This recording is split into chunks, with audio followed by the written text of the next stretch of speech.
Well, nice to see you folks. So, yeah, so Amber was just saying, just maybe talk about, give you some ideas of my background, how I got into this racket, and of course, if there's any questions, fire away. I'll do my best to answer them. Um, I did I did get into teaching a little later. When I graduated school, I went out into the workforce and worked a couple years before I went into teaching. That was quite a few years back now, because I didn't really know. And like I said in my opening day speech, I really didn't think teaching was something that was even in my vision at all. I just it wasn't. I was going to be a stockbroker, and that was my avenue. I was going to go that way. I was taking my Canadian securities courses at the time, and then I just chased a girl to Fredericton, and that's the reason I got into teaching. She was in teaching, so I thought, hey, someone said to me, "You'd be a great teacher," so I got into it that way. So I can't say that I grew up in a family of teachers.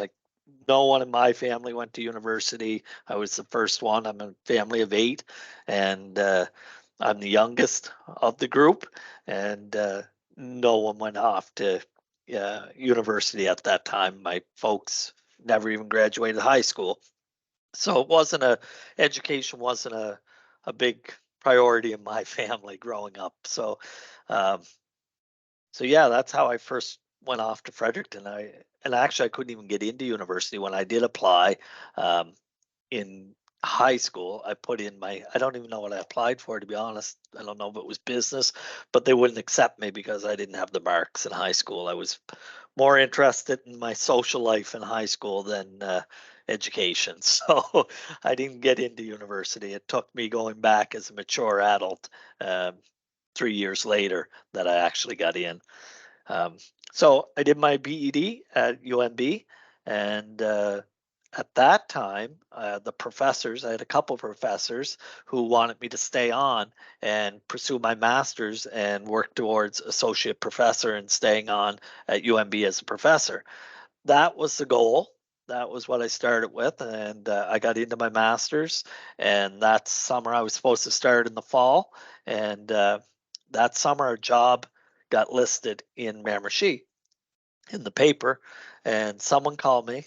I don't know who it was at the time, but someone called me and said, "Dean, there's a job at Miramichi Valley High School." And back then, jobs were impossible to get. Actually, that year, I think there was only two of us hired in the district that year. That you just didn't get jobs. We were in that bubble that you just couldn't get. There was no teaching jobs. So someone said, "Oh, there's a job in Miramichi, and it's a business teacher."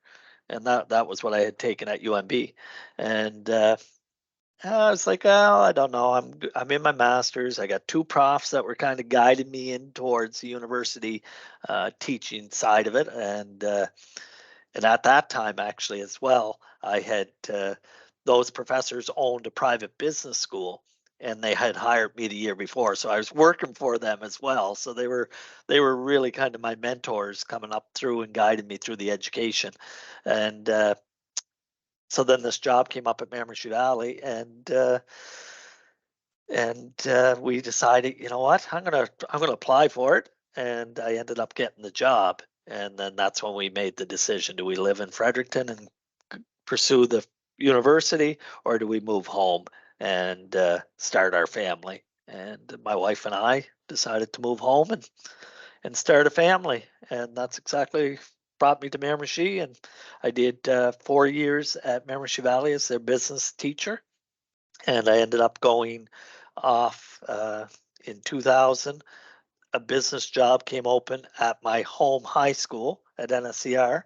That's where I graduated from, and I went there, and that's where I really spent most of my career as a high school teacher, middle high, doing business, computers, theater arts, accounting, um, and I spent my career pretty well there until 2010. I did a VP job at an elementary school where Ashley's at right now at NSCE. And I did 1 year there, and that scared the shit out of me. And I said, I'll never go back to an elementary school. It wasn't my gig at all. And I went back to the high school and became their vice principal for a year. And then their principal of that school for 6 years. Came to district for 5 as director of schools, and now I'm the superintendent of the district. So my 28 years of education has been in this district. So I think that's part of my passion for this, for the North. I'm a Miramichier. I'm from the area. My passion's for the students of this area. And even though my area goes from Rexton all the way to Campbellton, I feel that the North is special. It's just, yeah, I guess that's where my drive and passion comes from, is wanting to see the North be successful. So that's why we're always trying to get you folks to come on board, and hopefully you feel my passion when I talk, like in the opening day. And I opened up to you folks. It's because I want you to feel the passion I had in education and in the North. And I would go back to the classroom. You know, if someone came in tomorrow and said, Dean, you're out, you got to go back, I'd have no problem going back to the classroom. I love teaching. I really love teaching. And I love high school kids. Elementary, not so much. I love them, but only for like short amount of time. Very short. I think elementary teachers are pretty darn special after having been there for a year, and I think middle school teachers are unique. So I got a group of special teachers, a group of unique teachers, and then the high school. Well, we're just normal teachers. So I really, that was my whole education career, and how I got to where I am. And we've been, I, in my current position, like last year was a really unique year. It was with Mr. Donovan kind of transitioning into retirement, and he was out sick for a while.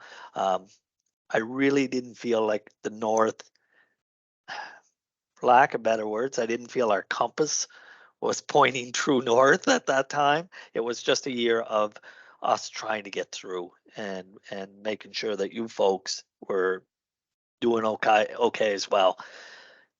This year, I feel like I got my bearings. I want to move this district, and I know we can't move the district without you new teachers saying, you know what, we're buying in. We're coming in with you, Mr. Mutch. We're going to move the district together.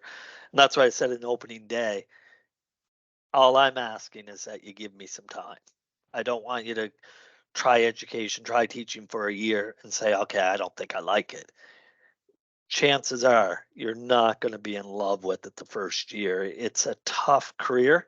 It's gotten really tough in the last 10 years, maybe a little longer, but I know if you give it a year or two, preferably two, um, you're going to get your stride. You're going to say, I do love teaching. If you love kids, if you don't love kids, I'm going to tell you is right now, get out now, because you don't want to spend 33 years in a career that you don't, if you don't love kids. It's all about them. It really is. Every decision I make at this office and all my directors make, when we sit around the boardroom table, every decision that comes across that table, we run it through the lens of the student. Is this best for the student? You know, even the parents, you're going to have your crazy parents, you're going to have your passionate parents, you're going to have all the spectrum of parents. If you keep coming back to, is it best for the kids, the learner, the student, whatever you want to call your little tots, if you put that as your lens, your career is going to be great. It's just, you always got to put them in the front. Parents cannot argue with you if you can justify and if you can show that you're doing it for the benefit of their child and what's best for their child. They can't be upset with you. They can't be angry. They can't be defensive. They can't be any of it. You strip them of that when you say, I'm doing this for your child. And you can show why it's best for the child. So keep that in mind as you go through your career. If you always do that, you'll always stay, um, not ahead of, that might be the wrong word, but see, Gail, that's when I need you, because you're always got the right words for me. But you just stay on top of the game. I don't know what the right word is there, but it's a better career when you work as a relationship with the students and the parents.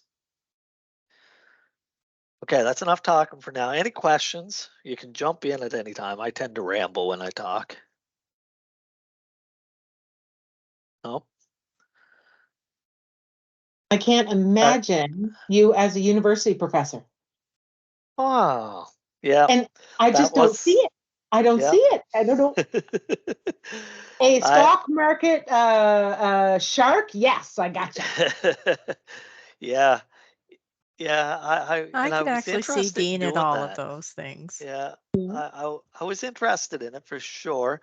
Um, yeah, it's just funny how when a door opens, you just make that choice, right? And once you step through, you just, well, my way of always looking at things. Once I make a decision, I make that decision. I don't try to look back.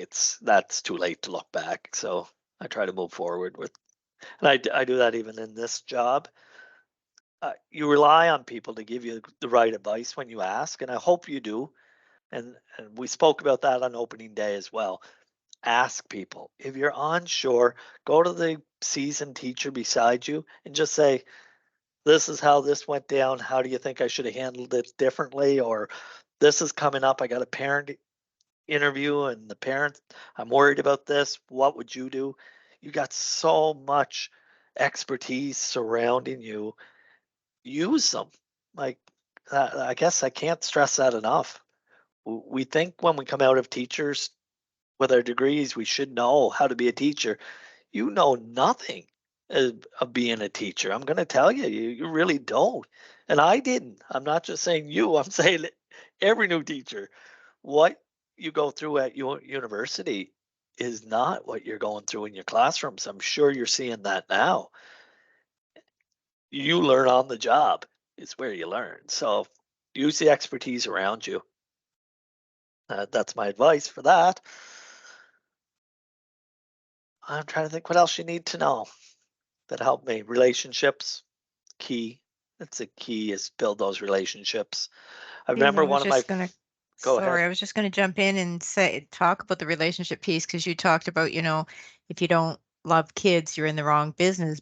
But we can't love all kids because some of them are hard to love, right? And you will encounter those kids. Those are the ones who need you the most. And the key to working with them and then eventually loving them is building those relationships with them first. So yeah, because you're not going to love them all, especially not Yeah, right away.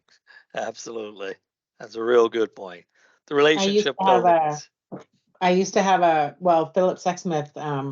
Ian heard me tell the story. Philip used to say, "Love something about every child, even if the only thing you can love is their backpack leaving your classroom." that's pretty good. I like that.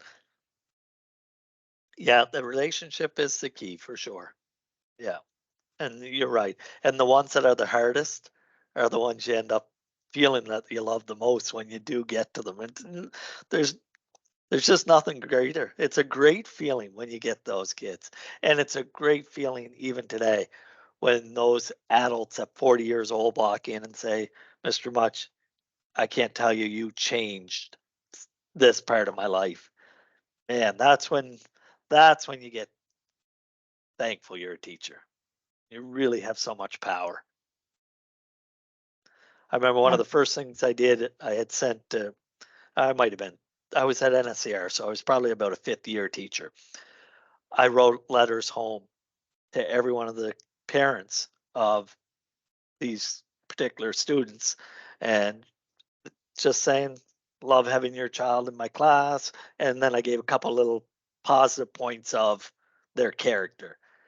You wouldn't believe how much traction that got me. Even not only those parents, they were calling me and well, we didn't even have emails then. They were just calling and let me know how wonderful it made them feel. And that wasn't the point, but that also in them. But I don't know. I keep coming back to it's a career I've really enjoyed.